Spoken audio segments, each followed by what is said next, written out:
Buenas tardes, profesor. Mi nombre es Natalia Torres Pérez.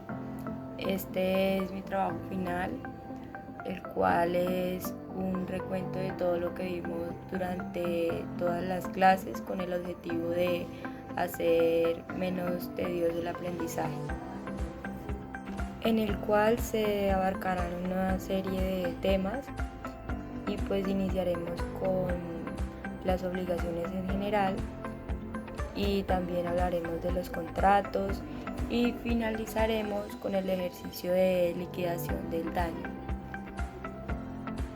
Ahora bien, iniciaremos con las fuentes de las obligaciones. Esto lo encontramos estipulado en el artículo 1494 del Código Civil. Las obligaciones pues nacen ya del concurso real de las voluntades de dos o más personas, como en los contratos o convenciones, ya de un hecho pues voluntario de la persona que se obliga, como en la aceptación de una herencia o legado, y en todos los cuasicontratos, ya pues a consecuencia de un hecho que ha inferido injuria o daño a otra persona, como en los delitos ya por disposición de la ley, como entre los padres y los hijos de familia. Sinopsis de las principales fuentes de las obligaciones. Estas son contrato, cuasicontrato, delito, cuasidelito, la ley y enriquecimiento sin causa.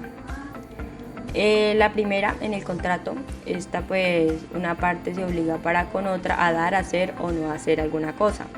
Un ejemplo de ello podría ser la permuta, la hipoteca, el contrato de compraventa.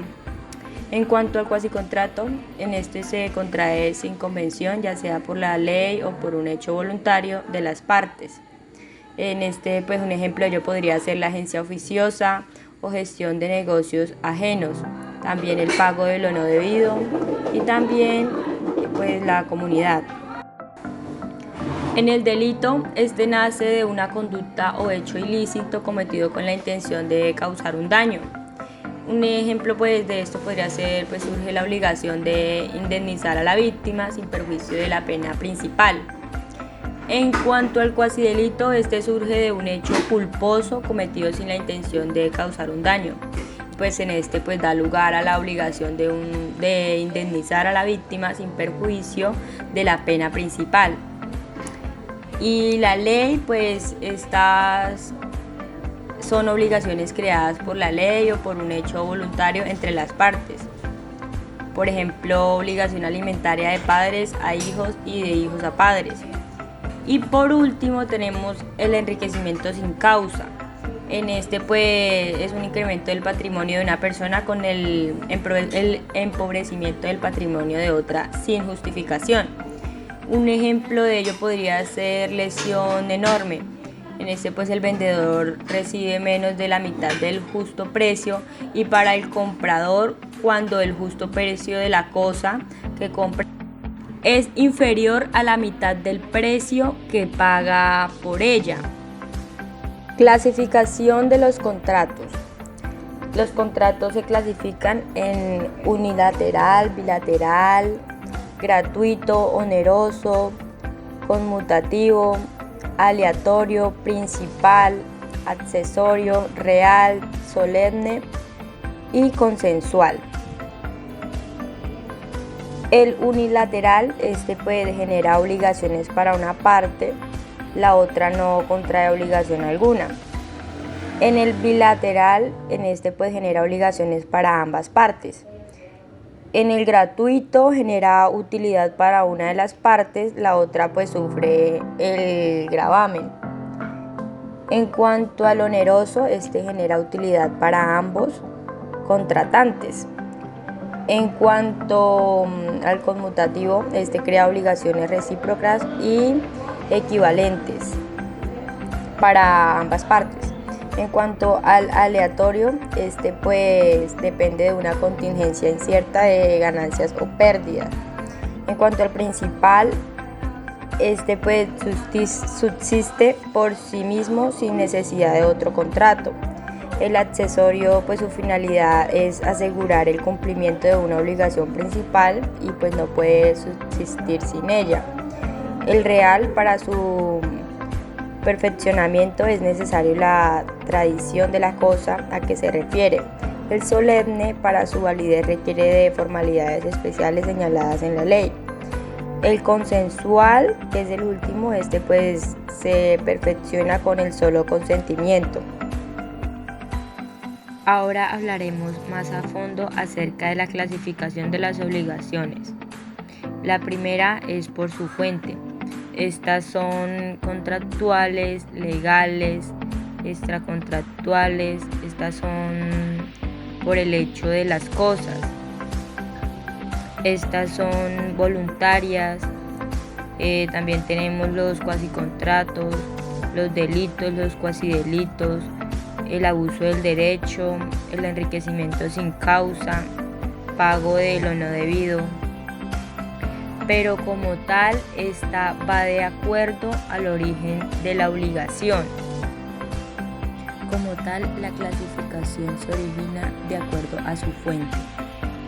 En cuanto a las obligaciones contractuales, estas pues como tal son las que emanan de un contrato. Y las obligaciones extracontractuales, estas son, por ejemplo, las que ocurren en cuanto a un accidente, que digamos voy manejando y atropello a una persona. Entonces ahí no se generó una obligación por medio de un contrato, sino que fue una obligación generada extracontractualmente. Las obligaciones también se clasifican por su naturaleza de la prestación. Estas son de dar, hacer y no hacer. En cuanto a la obligación de dar, un ejemplo de ello podría ser cuando yo voy a comprar una casa y elijo la casa, por ejemplo la casa de la mitad, y me quieren suplir la obligación con otra casa. No, tienen que suplirme la obligación con lo que está contractualmente pactado, que era esa casa que yo elegí. Entonces ahí para ello se debe individualizar el bien. Y si el bien no está individualizado, se tiene que pagar con cualquier cosa, siempre y cuando la obligación sea generalizada. En cuanto a la obligación de hacer, esta es aquella en que el deudor se obliga a realizar un hecho. Un ejemplo de ello podría ser un constructor que está, valga la redundancia, construyendo un edificio y este no cumple con lo que fue pactado. Ahí está incumpliendo esa obligación de hacer. En cuanto a la obligación de no hacer, estas son aquellas en las que el deudor se compromete a abstenerse de realizar determinada conducta. Por ejemplo, que le sería lícito realizar si no mediara a la obligación. Este es consistente en una omisión o abstención. Por ejemplo, en las servidumbres de paso, en el cual no se debe obstruir el paso a las personas que tienen derecho. Ahora hablaremos de la clasificación de las obligaciones por la pluralidad de los objetos. Esta es cuando son conjuntivas o alternativas. En cuanto a la conjuntiva, la obligación es conjuntiva es cuando hay varias obligaciones. Por ejemplo, cuando una persona se obliga a varias cosas a la vez. En esta no se puede satisfacer esa obligación con cualquiera de las dos cosas que se quiera suplir. Y en cuanto a la obligación alternativa, esta es, por ejemplo, cuando surge una obligación y yo puedo pagar con una cosa o otra. O sea, yo puedo decir, o le pago con una cosa o le pago con la otra. Como tal, las obligaciones conjuntivas son las que agrupan varias prestaciones. En esta también tenemos las facultativas. Aquí hay que diferenciar entre las alternativas y las facultativas. En la alternativa es, por ejemplo, es que yo pacto en el mismo contrato una obligación principal u otra subsidiaria. Entonces en esta o cubro la principal o cubro la subsidiaria, debido a que pues estas son independientes. En estas también tenemos las homogéneas o las heterogéneas. Las homogéneas es cuando yo voy a entregar algo como de igual especie, puede decirse, Y las heterogéneas es cuando, por ejemplo, yo voy a entregar algo diferente, por ejemplo, una casa, una bicicleta, un carro. Estas son diferentes. Otra obligación es por la pluralidad de sujetos. La pluralidad se puede dar por el sujeto activo y también se puede dar por el sujeto pasivo. Cuando hablamos de pluralidad de sujetos, los sujetos pues quiénes son, el acreedor y el deudor. Y cuando se dice que es pluralidad, cuando se habla de pluralidad, quiere decir que en cuanto a los sujetos ya pues no son uno y uno, no es un deudor y un acreedor.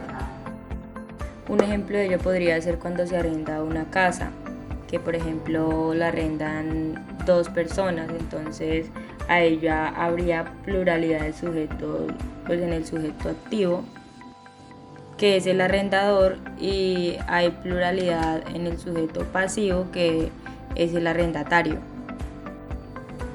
Y pues esto qué quiere decir, que pueden haber pluralidad en el objeto pasivo o pluralidad en el objeto activo. O también puede haber singularidad en ambos. También en la clasificación de las obligaciones encontramos obligación determinable o indeterminable. En cuanto a lo determinable, en esta se especifica que se compra, y lo indeterminable en esta no se especifica como tal. Las obligaciones también se clasifican por su independencia. Estas pues son principales o accesorias. Y pues la obligación es principal cuando esta no depende de nada para poderse ejecutar.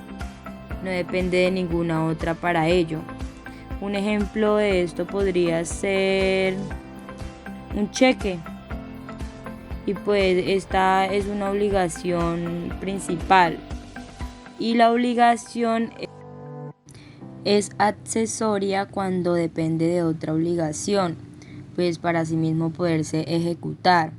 Un ejemplo de ello podría ser cuando hay una hipoteca. Esta es la garantía y la garantía real sobre un inmueble como tal. Y pues la obligación accesoria es la que depende de la obligación principal. Y pues como tal, la existencia de lo accesorio depende de lo principal. Las obligaciones también se clasifican por su exigibilidad. Estas son civiles y naturales. Entonces, la obligación es civil cuando yo la puedo exigir, y es natural cuando no tiene ningún tipo de exigibilidad. Por ejemplo, cuando yo le digo a alguien que le voy a regalar algo, pero pues allí no hay ningún contrato, entonces no puedo exigir nada.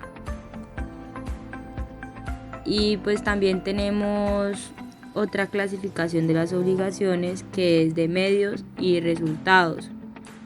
La obligación de medios es aquella que yo no puedo garantizar un resultado como tal. Por ejemplo, la obligación de un abogado, y también la obligación de un médico, que ellos pues su trabajo es como tal ayudar, pero no se garantiza cuál vaya a ser el resultado, no se sabe cuál vaya a ser el resultado. En la clasificación de las obligaciones también tenemos por agotarse inmediatamente o duraderas. Estas son las fungibles y no fungibles. Los bienes fungibles son los que se agotan inmediatamente. Por ejemplo, la comida. Y los bienes no fungibles son los que no desaparecen con el uso. Por ejemplo, yo diría que la ropa puede ser. un carro. Y bueno, otra clasificación de las obligaciones es por ser puras o modales. La obligación pura es cuando no está sujeta a ninguna condición. Esta es la que nace como tal y así se queda. Por ejemplo, cuando yo compro algo, ya sea una moto, y la pago y ya me la llevo. Y pues las obligaciones puras son las que no necesitan condición o plazo.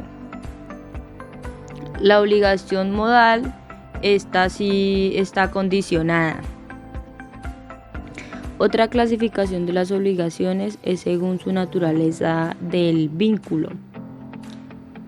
Esta es intuito persona. Esto es que solamente puede darse entre dos personas, como en un contrato laboral. En pues esta indica que solo la persona con la que se pactó el contrato. También se sabe que las partes en un contrato se obligan al mismo tiempo a cumplir una obligación. Esto se le llama sinalagmáticas. Y pues como tal se obligan las dos recíprocamente a cumplir este contrato. Esto ocurre en un contrato de arrendamiento y pues los dos, tanto activo como pasivo, se obligan a cumplir esa obligación. Ahora pues mencionaré acerca de las obligaciones escalonadas. Estas son aquellas que se cumplen en el tiempo y en el espacio. Ahora les hablaré acerca de las obligaciones mancomunadas y solidarias. Las obligaciones solidarias, estas son cuando se ha contraído por muchas personas o con muchas personas la obligación de una cosa divisible, y pues se puede exigir a cada uno de los deudores o por cada uno de los acreedores el total de la deuda. La clasificación se clasifica en activa, pasiva, y pues en activa el deudor puede hacer el pago a cada uno de los acreedores solidarios, y la pasiva el acreedor puede dirigirse contra todos los deudores solidarios conjuntamente o contra cualquiera de ellos a su arbitrio.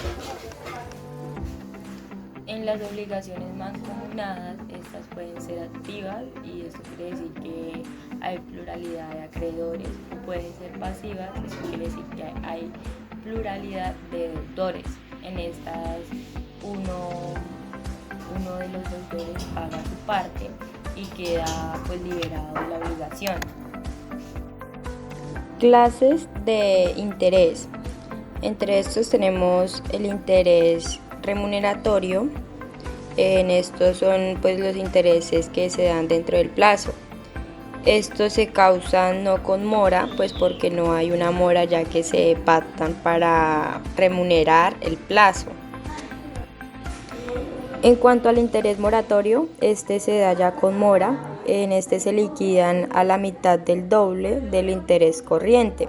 En este se coge el valor efectivo, el anual, y le sacamos el 1.5% y pues sale el interés moratorio, y lo multiplicamos por los días que está en mora. En cuanto al interés legal, este vale el 6% anualmente. Este lo sacamos de la tabla de la Superintendencia Financiera, y pues este interés legal es para perjuicios. Procesos ejecutivos. La legislación procesal concibe tres tipos de procesos ejecutivos. El primero es el proceso ejecutivo singular de mayor o menor cuantía. El segundo es el proceso ejecutivo hipotecario de mayor o menor cuantía. Y por último tenemos la acción ejecutiva mixta. Clase de medidas cautelares. Estas son medidas de embargo, medidas de secuestro, de retención de salarios, de embargo de acciones, de embargo de cuentas, de embargo de inmuebles y muebles. Derecho de los acreedores o auxiliares. El primero es el derecho de retención. Esto lo encontramos en el artículo 2000 del Código Civil. Un ejemplo de esto podría ser, no te voy a embargar algo, pero te voy a retener mientras me pagas. Y pues el acreedor pues debe ser un acreedor legítimo. Debe existir un crédito, una deuda, debe existir una conexión jurídica entre lo que debo y las cosas que estoy reteniendo. El segundo es la acción pauliana.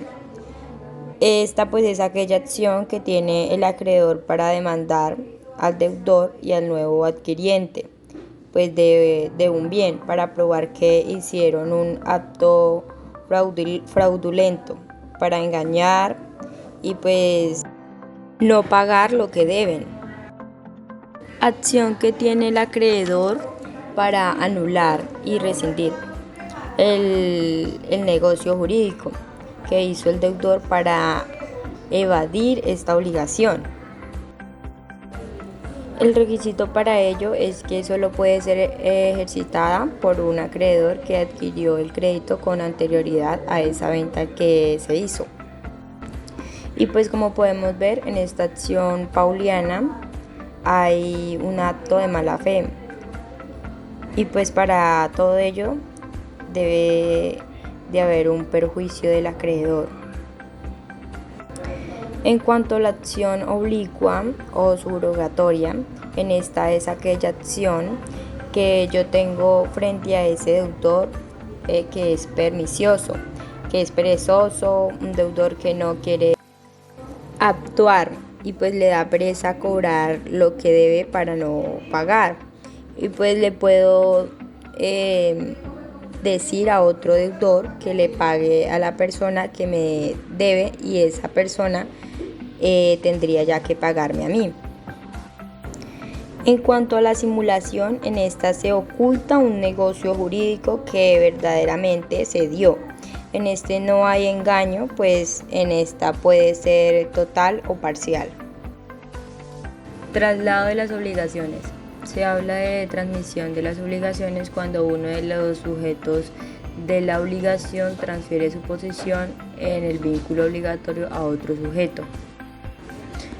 En cuanto al proceso verbal declarativo, pues el testamento es pues un acto mediante el cual el testador aún en vida decide cómo se distribuye sus bienes o parte de ellos. Una vez ya fallezca, distribución que puede hacerse entre legitimarios e incluso particulares.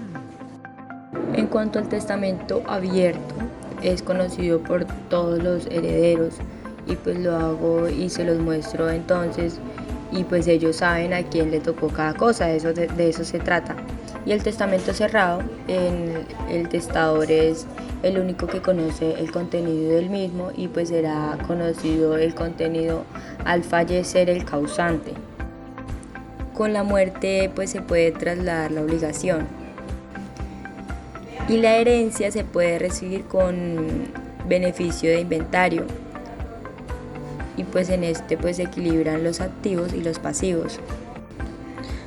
Bueno, por intervivos pues esta cesión de créditos es el traspaso que se hace el acreedor a otro sujeto mediante un contrato y pues del derecho de crédito que posee ocupando este último su posición en el vínculo obligatorio.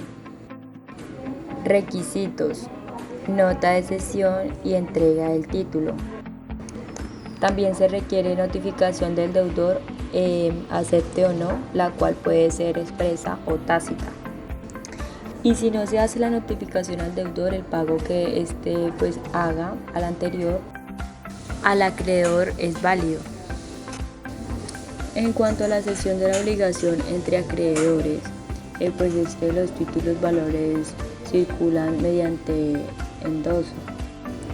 El endoso es una nota dentro del mismo título en la letra del cambio, el pagaré.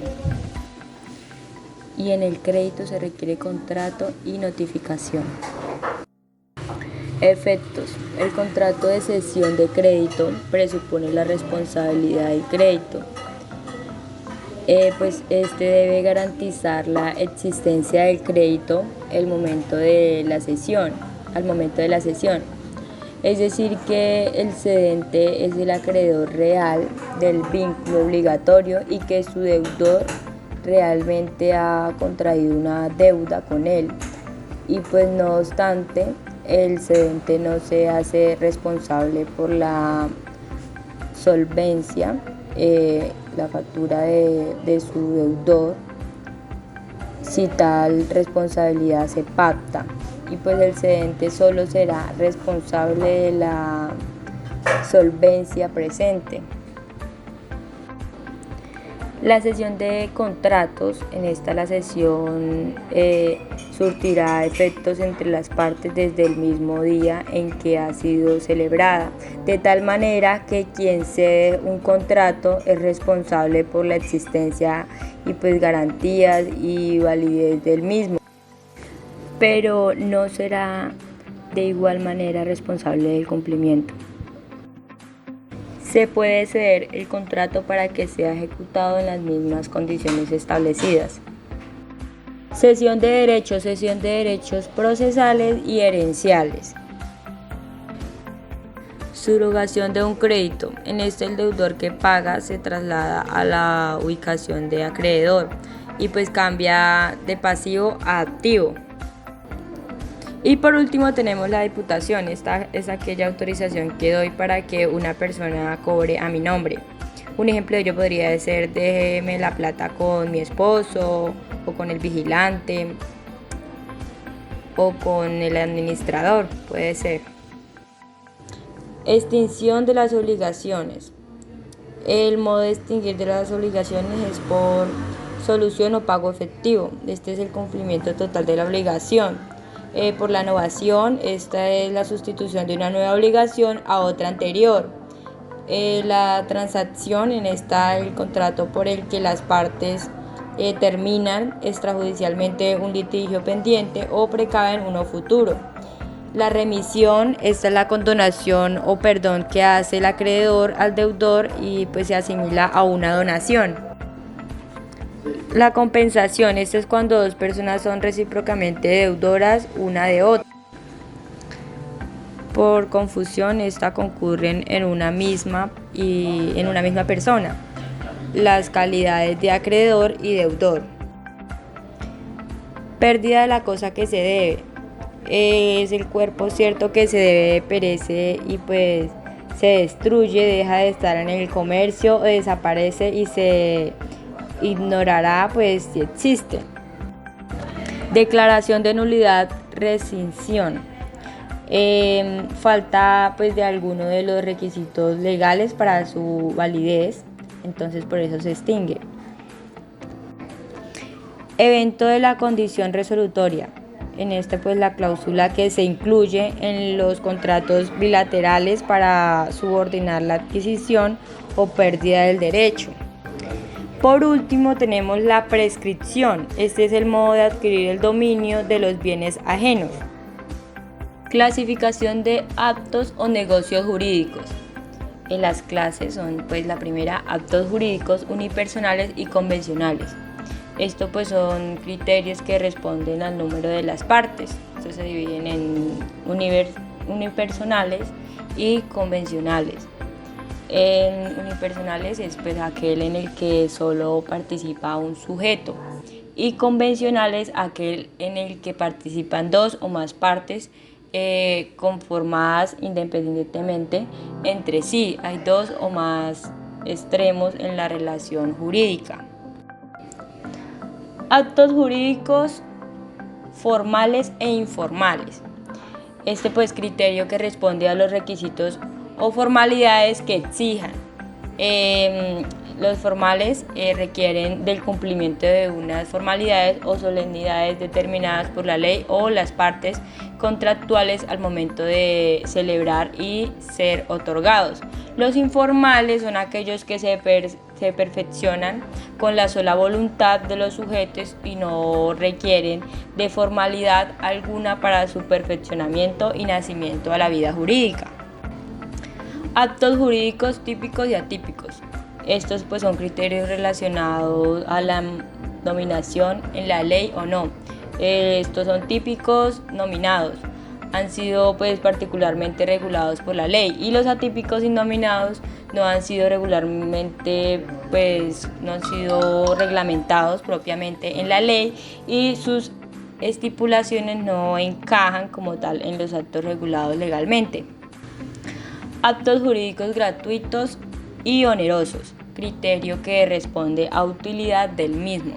Los gratuitos son aquellos que responden a la libertad y desinterés de una de las partes del acto jurídico en donde éste no recibe ningún beneficio. Los onerosos son aquellos en que las partes obran con ánimo de lucro, en el que las partes se benefician del acto jurídico. Actos jurídicos aleatorios y no aleatorios. Estos son criterios que responden a la determinación de la utilidad. Los aleatorios son aquellos en los que no es posible determinar con claridad la utilidad o resultados económicos que producirá a su perfeccionamiento. Y pues estos dependen del azar. Y los no aleatorios se puede determinar con cierta claridad los resultados económicos que producirá al perfeccionamiento del contrato. Actos jurídicos entre ellos y por causa de muerte. Por causa de muerte, aquellos en los que se hace efectiva la transmisión del patrimonio o parte de él de la persona que fallece a otro u otros. Entre vivos. Estos son aquellos que producen efectos por causa distinta al fallecimiento del sujeto de uno de los extremos de la relación jurídica. Ahora bien, hablaremos del daño. En el daño encontramos la reparación integral. Esta es la que no solo se da económicamente, sino que se da por el caso en el que se piden disculpas públicamente. Estas buscan como enmendar como tal pues el daño que se le ocasiona a la persona, y pues en este no se indemniza lo patrimonial, sino también lo extrapatrimonial, el daño pues patrimonial. Y este pues tiene dos esferas: el daño patrimonial, que son los activos y los pasivos, y el daño extrapatrimonial, que son los sentimientos, el honor, la moral, entre otros. En el daño patrimonial encontramos el daño emergente. Este corresponde a todo lo que sale del patrimonio de una persona, como los gastos, medicamentos, terapias, muletas, todos aquellos gastos.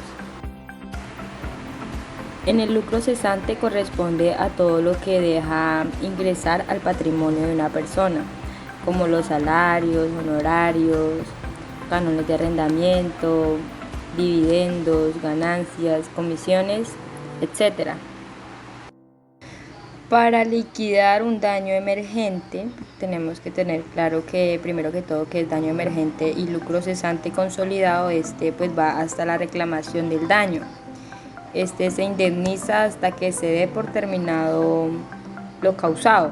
Y en el daño emergente, lucro cesante futuro, el daño sigue transcurriendo. Por ejemplo, cuando una persona queda en silla de ruedas. Ahora bien, para hacer el ejercicio de liquidación del daño emergente, les mostraré unas fórmulas. Con estas fórmulas aprenderemos a liquidar el daño emergente consolidado pasado, el daño emergente futuro, el lucro cesante consolidado pasado, el lucro cesante futuro, y pues esto sería todo. Muchas gracias.